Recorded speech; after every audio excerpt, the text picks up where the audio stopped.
Assalamualaikum warahmatullahi wabarakatuh. Perkenalkan nama saya Muhammad Arafi dengan G1S1 dan 33049 dari kelas A dari kelompok 4. Di sini saya akan membahas dengan topik interaksi kimia antar komponen dalam sediaan farmasi. Jurnal yang saya pakai yaitu berasal dari Pharmaceutical dengan judul artikelnya Thermal Compatibility of New HAE Derivative with Popular Excipient Used to Produce Solid Pharmaceutical Formulation. Di mana jurnal ini juga sudah terakreditasi Q1. Dalam jurnal itu disebutkan bahwa dia itu menggunakan turunan dari ACEI yang baru disintesis dan menggunakan excipient yang umum.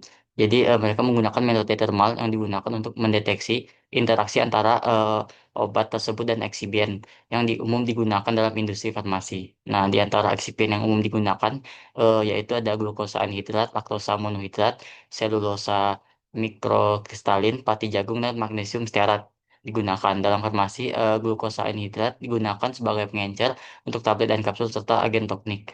Terus laktosa monohidrat itu banyak digunakan dalam industri farmasi sebagai pengikat tablet, pengencer tablet dan kapsul, dan pengisi tablet dan kapsul, di antara kegunaan lainnya.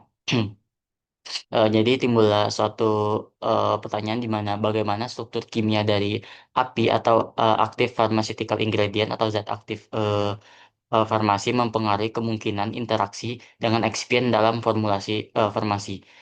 Dalam jurnal itu dijelaskan bahwa ini mungkin menunjukkan ketidakcocokan yang tampak yang hanya terjadi pada suhu yang lebih tinggi, yaitu ketika produk farmasi jadi produk farmasi disimpan secara tidak benar. Nah, reaksi Maillard dapat menjadi penyebabnya. Reaksi Maillard terjadi antara gula reduksi dan gugus aminoprimer atau sekunder suatu obat. Nah, reaksi Maillard terjadi lebih cepat pada suhu yang lebih tinggi. Nah, reaksi ini sangat berbahaya jika obat disimpan dengan tidak benar. Reaksi ini dapat menyebabkan bahan aktif farmasi terurai dan formulasi obat jadi berubah warna. Dalam jurnal utama juga disebutkan bahwa dalam kasus adanya gugus amino dalam zat aktif obat dan penggunaan gula reduksi sebagai eksipien dapat memperkirakan reaksi miliar akan terjadi pada suhu yang lebih tinggi. Oleh karena itu, oleh karena itu analisis thermal dapat memberikan hasil positif dari interaksi yang hanya terjadi ketika obat terpapar suhu yang lebih tinggi. Di mana dalam jurnal pembanding juga dijelaskan dari judul jurnal pembanding yaitu A Comprehensive Review of the Maillard Reaction in Solid Pharmaceutical Dosage Forms Focus on Lactose, di mana dia itu interaksi kimia itu biasanya menyebabkan reaksi degradasi irreversibel yang berdampak buruk pada stabilitas dan keamanan obat. Di antara berbagai reaksi kimia itu yang sering terjadi pada amina dan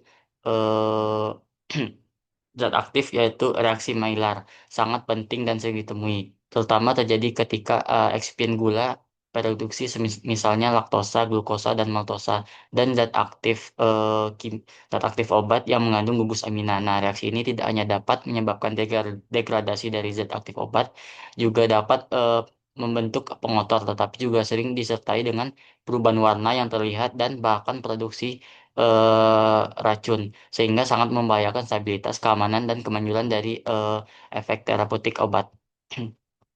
Dalam jurnal pembanding juga dijelaskan bahwa laktosain itu salah satu eksipien farmasi yang paling banyak digunakan, disukai karena ketersediaannya yang melimpah, rasa yang ringan, keamanan yang terbukti, rasa manis yang rendah, sifat fisik dan kimia yang stabil, dan higroskopisitas yang rendah. Nah, laktosa itu umumnya digunakan dalam berbagai bentuk sediaan seperti bubuk granul, kapsul, tablet, inhaler, bubuk kering, dan juga produk liofilisasi.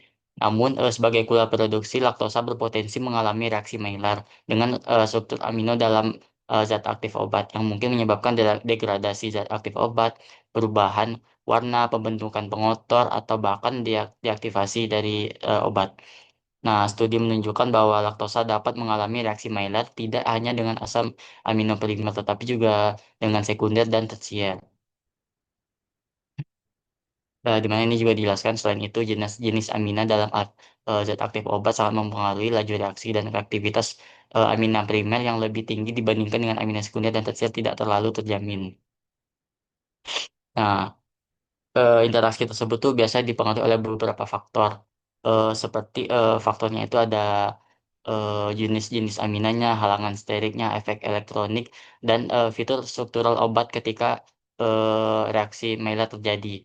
Jadi kesimpulannya itu struktur kimia zat aktif obat merupakan faktor utama dalam menentukan kemungkinan interaksi dengan eksipien. Kedua, zat aktif obat tuh yang memiliki gugus amina sangat rentan mengalami reaksi dengan eksipien gula seperti laktosa dan glukosa melalui reaksi Maillard. Yang ketiga, tingkat interaksi dipengaruhi itu biasanya dengan dari jenis aminanya, efek elektron, steric hindrance, basicity molekul. Terus selanjutnya interaksi ini tuh dapat menyebabkan degradasi obat, pembentukan impuritas, dan penurunan stabilitas dari sediaan farmasi.